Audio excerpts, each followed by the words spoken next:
бул жок болуп калса мен кандай жашоо көрөм? Негизи реанимацияда жатканда үйгө батпай калдым менчи. Үйгө киргим келбейт.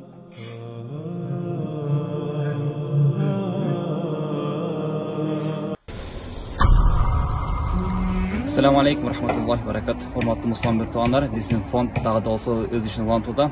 Hozir biz Bishkek shahrining chetida joylashgan Ayshaqan attu appausga yordam qo'l sunush uchun keldik.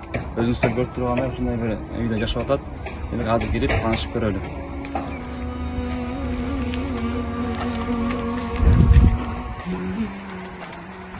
Hozir ham Ayshaqan appaga kelib o'tiramiz. Ayshaqan appa shu yerda yashab turadi, jana ko'rsatgan yerda. Ayshaqan appaning birinchi gruppadagi mayib qizi bor. Hozirgi uchda жүрөк оорусу менен жабыркап жатат. Калган оорулардын калган кыйынчылыктарын эже өз айтып берген болсун. Кызым жакында эле пневмония болуп 9 күн реанимацияда жатты. Мен үй көргөн жокмун. Ушу кызымды карап эле ошол жакта эле скамейкаларда уктап эле ушу кызымды Кудайдан тилеп эле тизелеп ыйлап эле ушинтип кызымды кайтарып бер Аллахым деп ушинтип жүрүп кызымды Аллахым кайтарып берди. Палатага которушту, андан чыгарып эми 10 күн үйдө болсун деди. Аппарат менен дем алып атат. Бул аппараттагы эме ысып кетип атат буга. Айла жок, эми ушуну урматабыз. Желательно эме коляска болсо жакшы болот эле. Мен муну туалетке көтөрүп барып 9 күндөн бери 5 килограмм арыктап кеттермин, кайра көтөрүп кайра келсе берет. Анан үйгө эле отур десе болбойт же. Тил албайт, туалетке эле барам деп ушинтип дары дармек ичкен жеген сорпо сүрпөдү жакшыраак кылып эле бульон кылып берейин дедим, продуктум жок. Анан бул квартирада канча жылдан өтүп врачтар бизди эмеге айылдын четине же эменин четине чыккыла деген. Мен өзүм дагы майыпмын негизи. Мен дагы ошондой четке чыккан. Давлениям бар. Давлениямге 200ге чыгып кетет. Анан хронический бронхамын. Мен да ошол шаардын четине жаша деген. Ошон үчүн биз ушул жерди таап алып эптеп 3000 сом төлөп жашап атабыз. Кээде суусу болот, кээде суусу жок болот. Ар кандай. Анан жашап атабыз ушул жерде. Айла жок, эми кымбат үйлөргө кире албайт экенсиң акчаң жок болгондон кийин. Анан ушул көкүрөк күчүгүм, менин кичинекей кызым ушул өзү 28 жашта, бою 1 метр, тубасы анемия, гормоналный нарушение, боор ооруйт, жүрөк ооруйт. Ушинтип ошол кызымды Аллахтан сурап отурам, ошол кызымдын өмүрү узун болсо экен. Бул жок болуп калса мен кандай жашоо көрөм?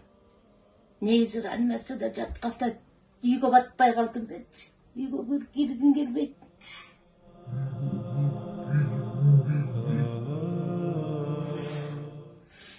Жалгыздык жаман экен.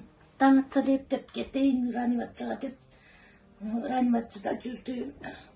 Ыйлап сактап. Аллахым кийимди укту окшойт кызымды кайтарып берди. Ошол анан мен маңдайыма кызым аман болсун, кызым маңдайына мен аман болуп экөөбүз ушинтип жашасак. Балким мунун дагы бага ачылып, бирөө турмушка чыгып калабы, ким билет аны деле. Ошол анан үйүбүз жок, өмүрү үйүм болгон эмес. Өзүм 5 жашыман жетим калгам, мен тайлар жоңойткон. Анан тайлар күйөөгө берген, начар жерге берип калып, анан ошол менен эметем, же үйүм жок, же жайым жок. Мен көзүм өткөчө кызым эмне болот, үй жок, жай жок калабы деп аны дагы ойлоном. Такыр үйгө жетпей койдук.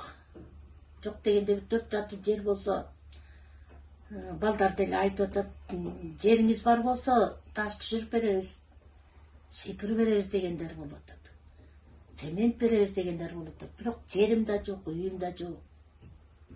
Ошентип жүрөм, билбейм эми кандай жашоо болот. Ошон үчүн силерден суранам, айланайын дагы кыргыз элим, жардам бергиле менин кызыма.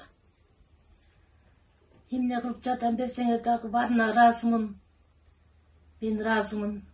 Эл журтум аман болсун. Силерде болгон балдар аман болгула, айланайындар. Эл үчүн иштеп жүрөсүңөр, жүгүрүп жүрөсүңөр, айланайындар. Алла ыраазы болсун. Семьяңар менен, эн атаңар менен баарыңар оорубагыла. Бактылуу өмүр сүргүлө, Аллахым силерге жардам берип жүрсүн, айланайындар. Рахмат, өркүнүңөр өссүн.